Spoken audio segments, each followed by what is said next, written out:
No Ação de Graças do ano passado, descobri de uma vez por todas qual era o meu verdadeiro lugar na minha própria família, e a resposta doeu mais do que qualquer ferida física. Eu cheguei cheia de esperança, achando que finalmente seria tratada como parte deles, mas em poucos segundos fui humilhada e expulsa diante de todos. Não respondi, não discuti, apenas fui embora em silêncio. O que ninguém contava é que aquele silêncio seria o começo da virada mais inesperada da minha vida. Uma live feita no impulso mudou tudo, meu nome começou a rodar pela internet, portas começaram a se abrir, e quem sempre me tratou como invisível começou a sentir as consequências. Se você pensa que rejeição familiar termina em sofrimento, espere para ouvir como essa história termina. A reviravolta foi muito maior do que qualquer um imaginou.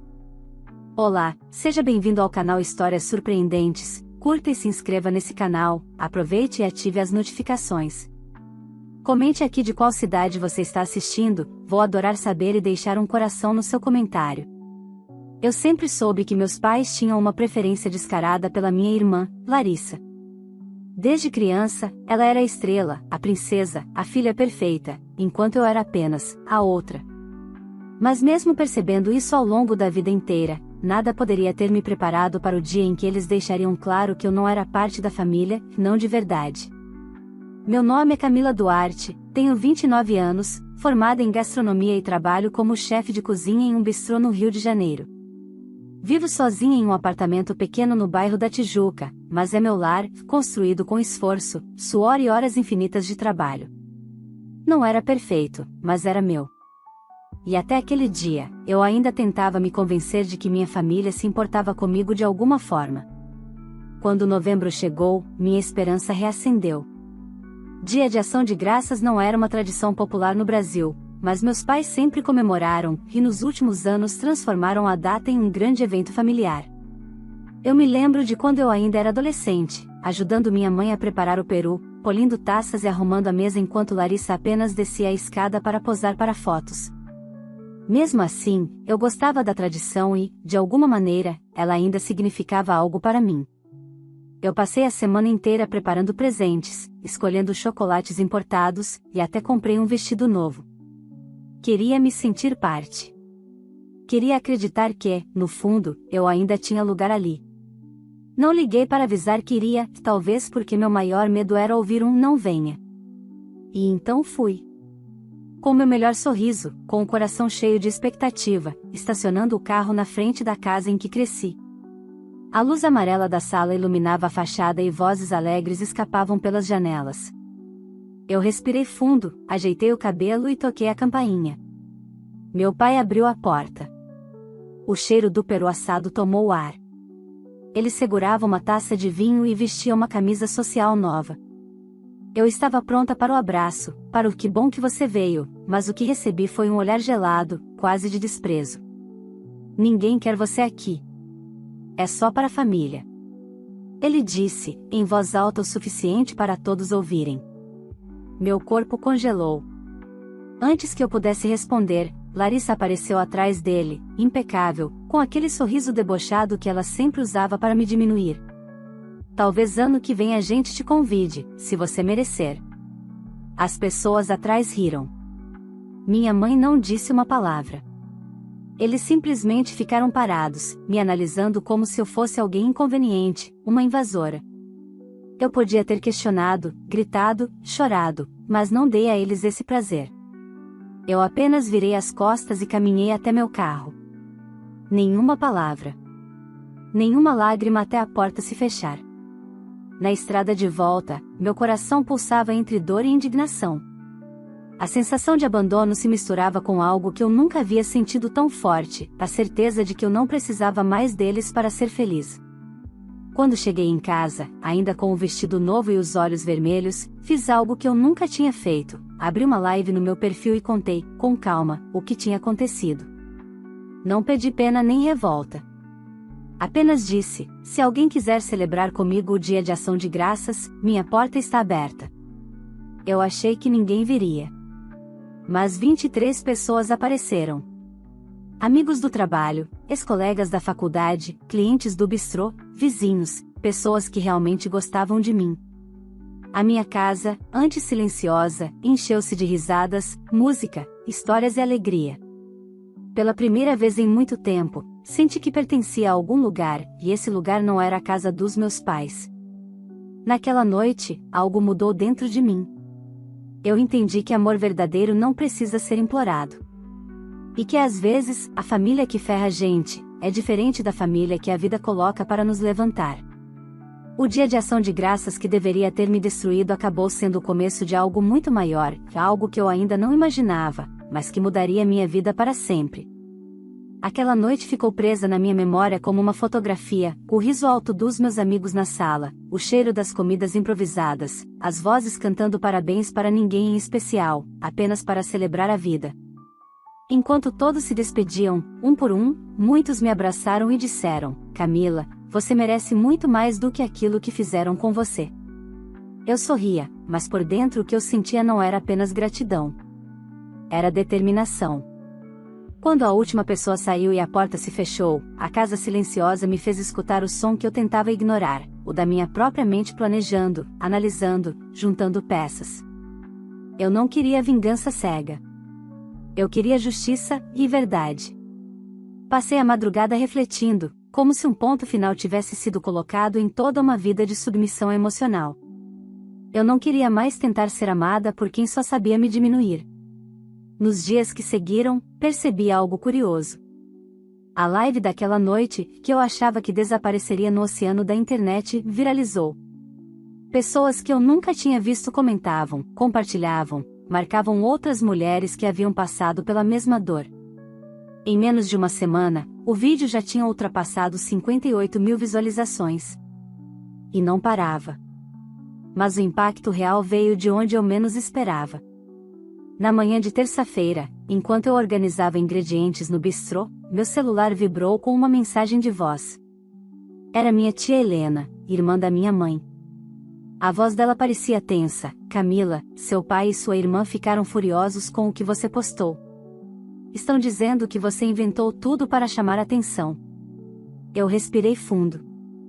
Sabia que isso viria. Você está bem?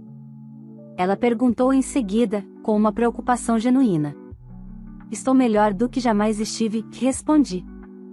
Desliguei e voltei ao trabalho com uma certeza simples: quando alguém conta a verdade, quem teme é quem mente. Naquele mesmo dia, o bistrô estava lotado, e não por coincidência. Várias pessoas foram até a cozinha pedir para falar comigo. Clientes que até então eram anônimos agora sabiam meu nome, perguntavam como eu estava e faziam questão de elogiar minha força. Um casal até me chamou na mesa para dizer: você descobriu que família não é sangue, é respeito. A gente torce por você. Essas palavras me deram combustível para continuar seguindo em frente, até que o telefone tocou à noite. Eu ignorei na primeira vez, mas tocou de novo. Era minha mãe. O nome dela piscando no visor foi como um soco no estômago. Atendi. O que você fez foi vergonhoso, ela começou, fria como sempre. Seu pai está arrasado. Sua irmã, humilhada. Humilhada porque eu disse a verdade? Perguntei. Você expôs sua família. Nós somos conhecidos aqui. Ela gritou.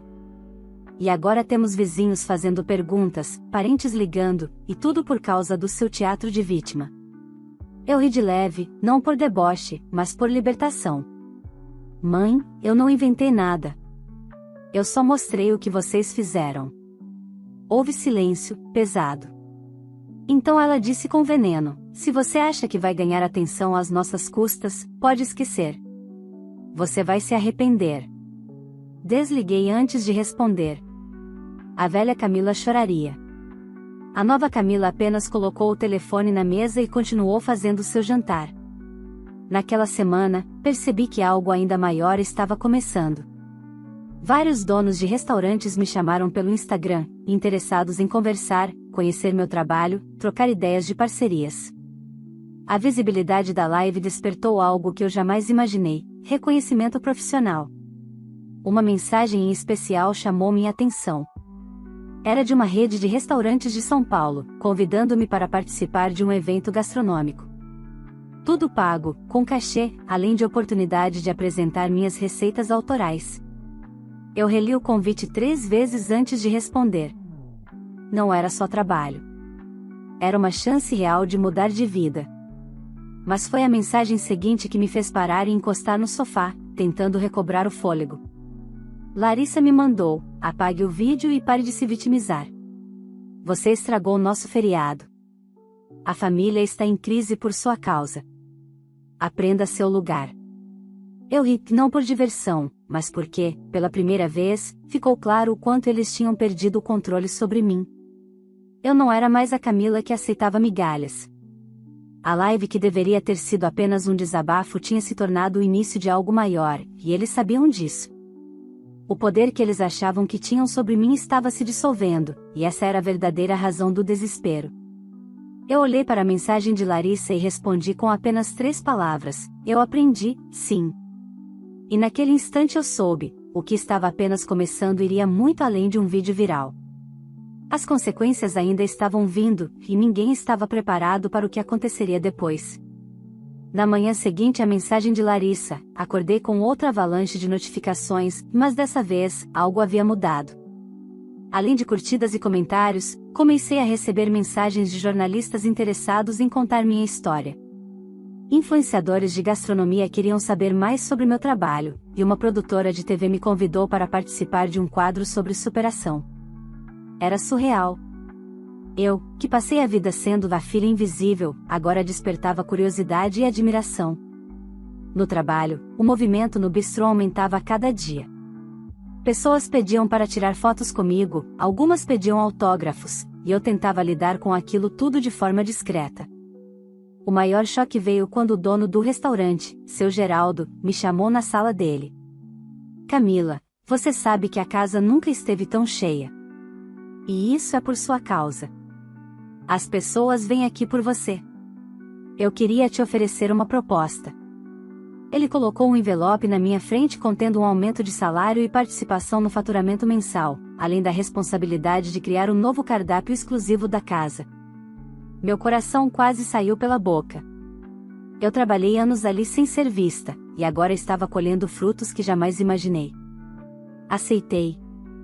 E quando saí da sala, percebi que nada me faria voltar para a mulher que eu era antes daquele ação de graças. Mas enquanto minha vida ganhava força, a de minha família começava a se desfazer, e eu não precisei mover um dedo para isso. 2 dias depois, recebi uma ligação inesperada de um número fixo. Hesitei, mas atendi. Camila? Era meu tio Rogério, irmão do meu pai. Ele sempre foi o mais sensato da família. Eu só liguei para dizer que eu vi o vídeo. E que você não merece passar por isso. Ficou claro quem estava errado naquela história. A voz dele era pesada, como quem carregava decepção. Seu pai está furioso, ele continuou. Mas não é com você, é com ele mesmo. Com o estrago que ele causou. Ele só não admite. E sua mãe entrou em um estado de negação tão grande que nem consegue ouvir o nome da live sem surtar. Eu fiquei em silêncio. Ele percebeu. Camila, eu sei que não quer pensar neles agora, mas você abriu uma ferida que estava escondida há anos. Muita gente da família sempre notou a diferença de tratamento entre você e Larissa. Só que ninguém tinha coragem de falar. Aquilo bateu forte. Não porque eu precisava de validação, mas porque provava que eu não estava louca, que eu só tinha finalmente exposto o que todos sabiam e fingiam não ver. Se cuida, meu tio completou. E não volte para aquele lugar se eles tentarem te chamar. Eles não mudaram, só perderam o controle sobre você. Quando desliguei, me peguei olhando para a janela, refletindo. Era estranho, quase cômico, eu não tinha feito absolutamente nada para que minha família se prejudicasse. Eles estavam se destruindo com as próprias escolhas. No mesmo dia, enquanto fazia compras no mercado, uma mulher se aproximou. Você é a Camila, né? A da live. Por hábito, pensei que fosse alguma crítica ou ironia. Mas ela segurou minha mão com carinho. Obrigada por falar o que tantas de nós sentimos e nunca tivemos coragem de dizer. Você não só contou sua história, você contou a história de milhares de mulheres invisibilizadas pela própria família. Ela me abraçou e saiu. E ali, no meio das prateleiras de arroz e feijão, eu chorei em silêncio, não de dor, mas de libertação. Mas essa sensação durou pouco. Quando voltei para casa no fim do dia, encontrei algo inesperado na portaria. Tem pessoas te esperando lá embaixo, disse o porteiro. Meu estômago gelou. Reconheci o carro antes mesmo de ver os rostos. Meus pais e Larissa estavam lá. Os três parados, tensos, como se fossem autoridades prestes a dar um sermão. Minha primeira reação foi voltar para o elevador, mas algo dentro de mim disse que era hora de encarar, não como a filha rejeitada, mas como a mulher que eu tinha me tornado. Quando me aproximei, meu pai foi o primeiro a falar, sem bom dia, sem educação. Você tem ideia do caos que causou? Você destruiu nossa reputação. Eu cruzei os braços. Eu só contei o que vocês fizeram. O vídeo pegou mal, Larissa cortou, dramática. Todo mundo está falando. Eu perdi seguidores, parcerias, convites de eventos. Você fez isso por inveja, né? Eu soltei uma risada curta, amarga. Eu nunca quis ser vocês. Eu só queria respeito. Minha mãe, que ficou calada até então, deu um passo à frente. Camila, chega. Apaga o vídeo e encerra essa palhaçada. Vamos voltar ao normal. Isso já passou dos limites. Aquilo me atingiu como um tapa invisível. Voltar ao normal. O normal para eles era eu aceitar migalhas enquanto Larissa recebia todas as atenções. Não existe voltar ao normal, eu respondi, firme. Vocês fizeram suas escolhas. Meu pai cerrou os dentes. Se você pensa que vai nos envergonhar assim e sair ilesa, está enganada. Nós vamos tomar providências. Façam o que quiserem, e eu disse. Porque agora eu também faço o que eu quiser. Eu virei as costas e entrei no prédio. Eles ficaram parados, sem chão, como se tivessem acabado de perder a única arma que tinham sobre mim, o controle emocional. Quando a porta do elevador se fechou, eu senti meu corpo inteiro tremer, não de medo, mas de adrenalina. Eles tinham acabado de declarar guerra. Mas eu já não era mais a mesma menina que implorava para ser vista. O que eles ainda não sabiam era que, dessa vez, eu não seria derrotada.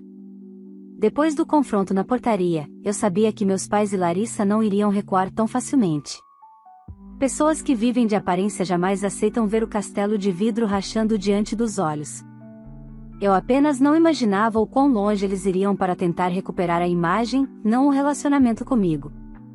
No dia seguinte, enquanto preparava sobremesas para o jantar do bistrô, fui chamada ao escritório. Quando abri a porta, encontrei seu Geraldo com um semblante tenso. Camila, recebi uma denúncia anônima sobre você. Ele virou a tela do computador em minha direção. Uma mensagem dizia que eu era desestabilizada emocionalmente, não confiável com clientes e que poderia transformar qualquer frustração em escândalo público. Eu reconheci a escrita na hora. Era de Larissa. Você está dispensada do turno de hoje, seu Geraldo disse, com cautela. Não quero tomar decisões precipitadas. Só preciso pensar. Eu respirei fundo. O mundo parecia ameaçar desabar novamente, mas dessa vez não deixei minha mente retornar para a Camila de antes. Entendo. Mas só quero deixar claro, eu não sou esse tipo de pessoa. E se decidir investigar, de verdade, vai descobrir isso. Saí da sala me sentindo estranhamente calma. A diferença é que agora eu sabia que eu tinha quem me observasse pelo que eu era de verdade, não pelo que minha família dizia que eu era. 2 dias depois, recebi uma ligação que mudou tudo, não por causa do conteúdo, mas pelo que ela significava. Era de Eduardo, dono da rede de restaurantes de São Paulo que havia me convidado para o evento gastronômico. Camila, o convite continua. Mas queremos mais que sua participação. Queremos você como chefe exclusiva da nossa linha de pratos autorais, ele disse. Fiquei em silêncio por alguns segundos, lutando para respirar. Era um cargo que qualquer profissional da área sonharia, salário alto, visibilidade nacional e possibilidade de crescer mais do que eu jamais imaginei. Eu preciso pensar, respondi, apesar de estar explodindo por dentro. Claro. Mas queremos que você venha para São Paulo conhecer os restaurantes. Pode ser no próximo fim de semana? Aceitei. E ali, naquele instante, percebi que minha vida estava se abrindo para algo muito maior do que um conflito familiar. Eu tinha uma chance real de transformar meu futuro. E quanto mais minha vida melhorava, mais a deles parecia desmoronar. Na quinta-feira, a campainha do meu apartamento tocou. Era tarde, quase 23 horas. Olhei pelo olho mágico e gelei. Minha irmã estava chorando no corredor, com a maquiagem borrada e o salto na mão. Abri a porta com cautela, mas bloqueei a passagem com o corpo. O que foi agora, Larissa? Ela fungou, tentando recuperar o ar. Camila, você precisa me ajudar. Você não entende o que está acontecendo. Eu não respondi, esperando que ela continuasse. As marcas com as quais eu trabalhava cancelaram contratos. Estão dizendo que não querem ser associadas a polêmicas familiares. Eu estou sendo massacrada online, Camila. Massacrada. Até minhas amigas estão se afastando. Todo mundo está me atacando. Era impressionante. Não era remorso. Não era arrependimento. Era desespero pelo próprio prejuízo. E o que você quer de mim? Perguntei.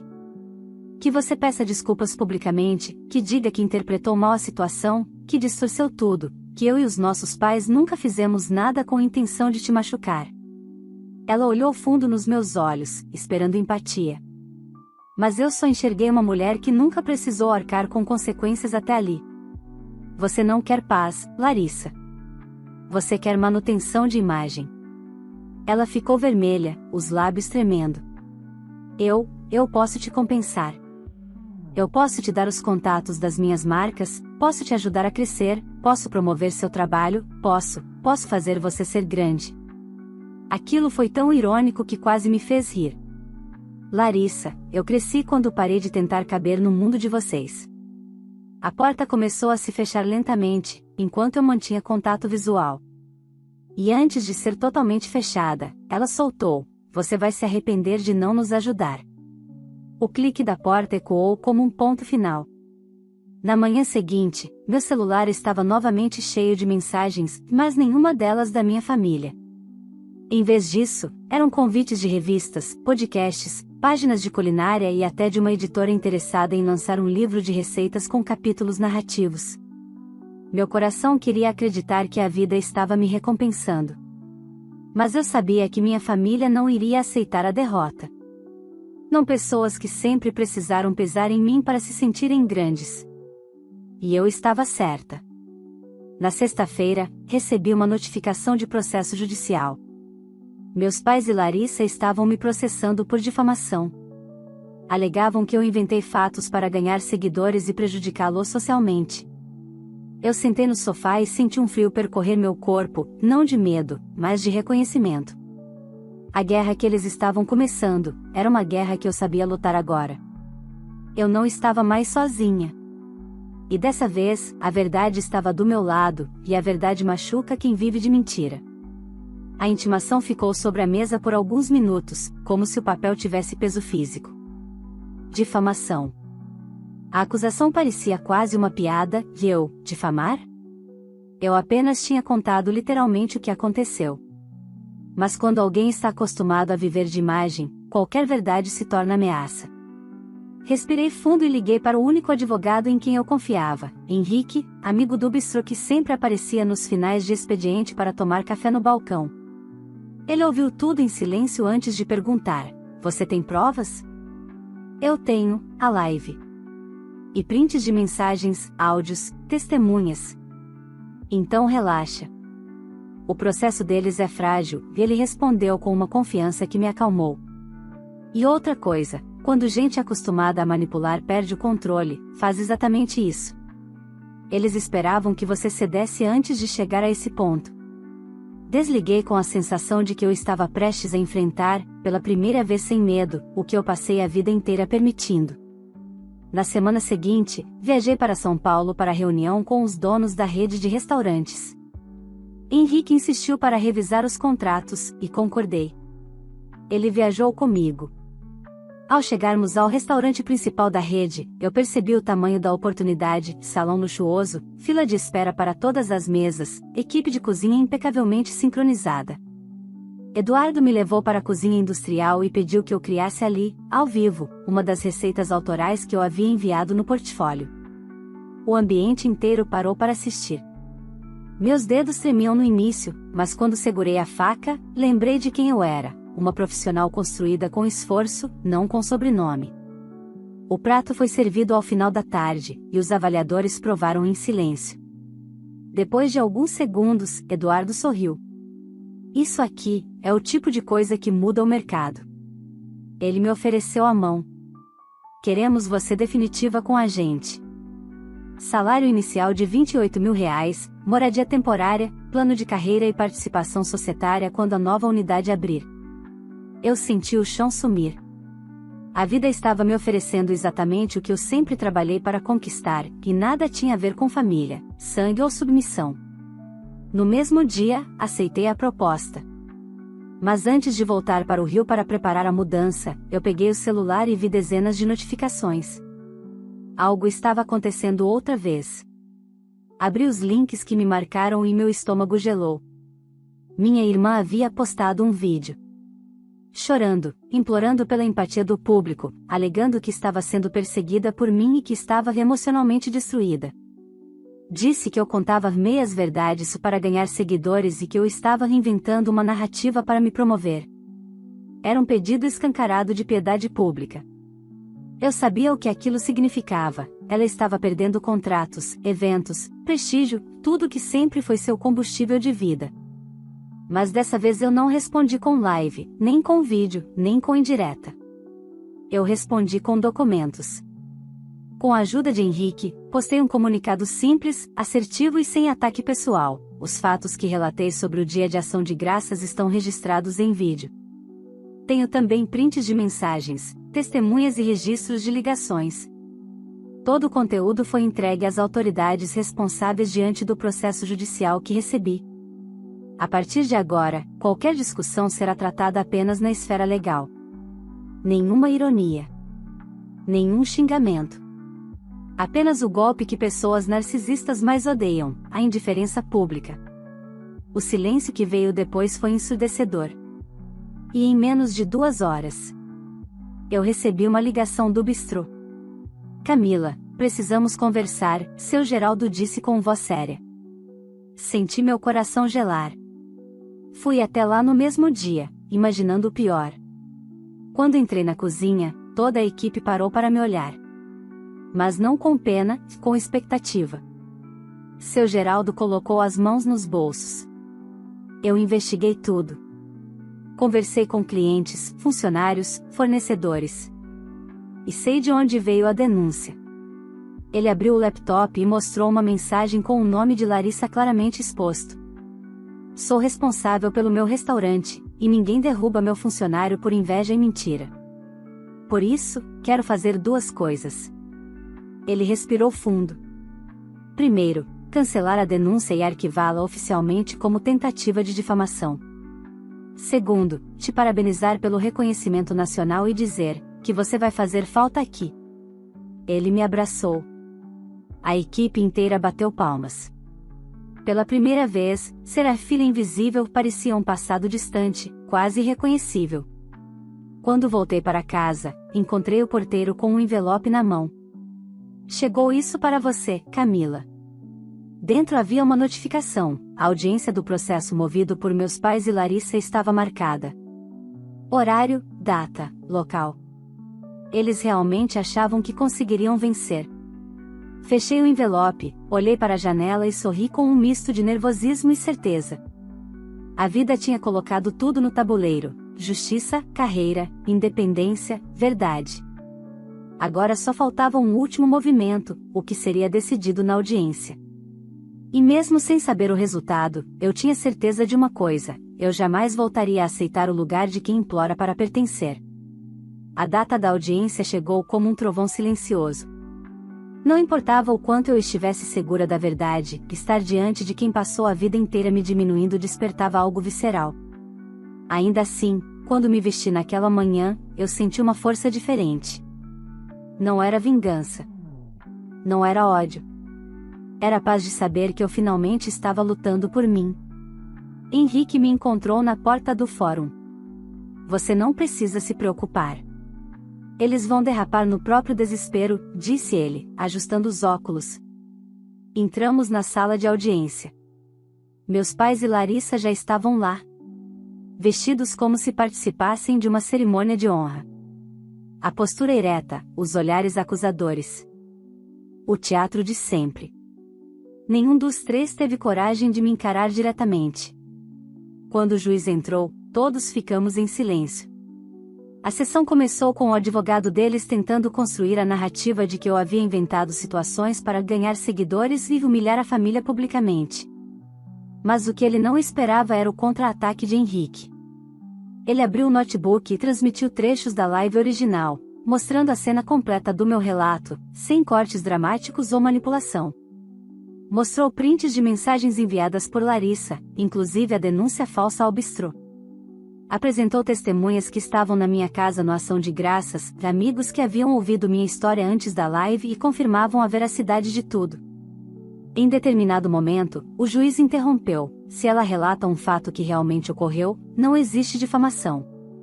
Difamação é inventar. E até agora, não vi invenção nenhuma. Meu pai, até então calado, perdeu o controle. Ela fez isso por puro rancor. Ele gritou, apontando o dedo para mim. Sempre invejou a irmã. Sempre foi ingrata. Sempre quis nos destruir. O juiz bateu o martelo na mesa. Senhores, mantenham a compostura. O tribunal não é espaço para explosões emocionais. Mas o estrago emocional já estava feito. Larissa tentou recuperar o controle, chorando teatralmente. Eu só queria minha irmã perto de mim, ela interpretou tudo errado, nós sempre amamos ela. Era tarde demais.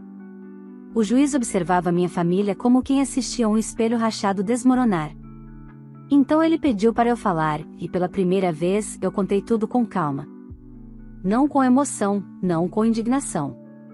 Com fatos. Eu só queria pertencimento. Passei a vida tentando conquistar um amor que nunca veio. Quando entendi que nunca viria, decidi não mais implorar. O silêncio foi absoluto. Depois de analisar tudo por alguns minutos, o juiz emitiu sua decisão. O tribunal considera a acusação de difamação improcedente. A ré apenas relatou fatos verídicos. E diante das tentativas comprovadas de silenciamento e de difamação reversa por parte dos autores, o processo será arquivado e não poderá ser reapresentado. Além disso, os autores deverão arcar com todas as custas judiciais.